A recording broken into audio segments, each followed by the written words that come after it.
Not long ago, boredom used to mean something. It meant waiting in silence, sitting with your thoughts, letting your mind wander. But today, that moment barely exists. Because the second your brain slows down, your thumb moves. And just like that, you start scrolling. Not because you planned to, not because you needed to, but because something inside you expected it. And that something is not random. It's your brain's reward system. Deep inside your brain, there's a chemical called dopamine.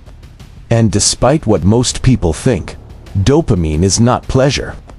According to neuroscientist Dr. Anna Lembig, dopamine is about anticipation.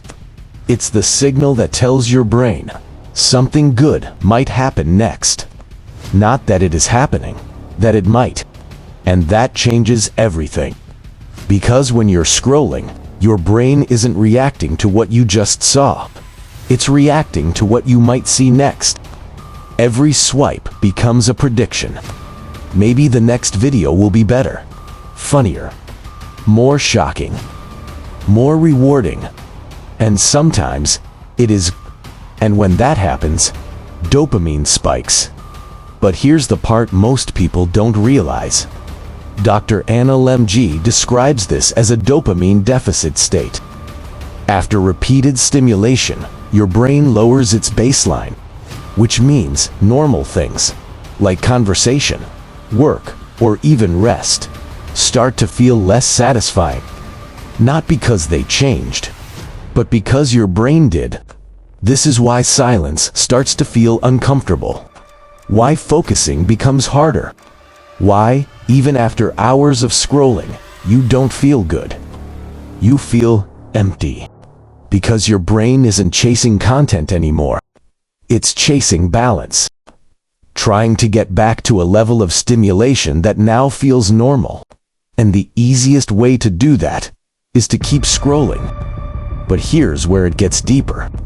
Social media platforms are not designed to entertain you. They are designed to keep you. Former Google design ethicist Tristan Harris has openly talked about this.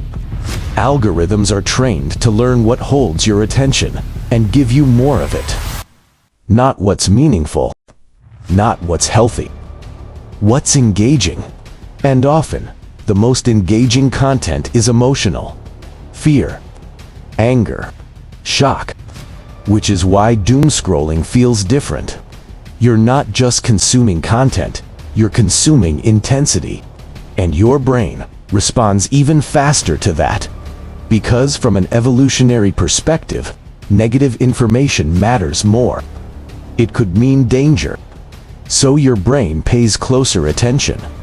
And the algorithm learns that. And feeds you more. And the cycle continues. More scrolling. More stimulation. Less satisfaction. Until eventually, you're not even enjoying it. You're just doing it. Not because you want to, but because stopping feels harder than continuing. And that's the part most people miss. Doom scrolling doesn't feel like addiction. There's no obvious breaking point. No clear moment where it starts. Just a slow shift. From control, to habit, to dependence. So the question isn't, why am I scrolling so much? The real question is, what is my brain being trained to expect? Because every swipe is teaching it something. Teaching it that silence is uncomfortable. That boredom needs to be fixed. That stimulation should always be available. But the moment you notice that, even for a second, something changes. Because awareness breaks the loop. Not instantly. Not completely. But enough to give you a choice. And that's where it starts. Not by deleting apps. Not by forcing discipline. But by understanding what's actually happening inside your brain.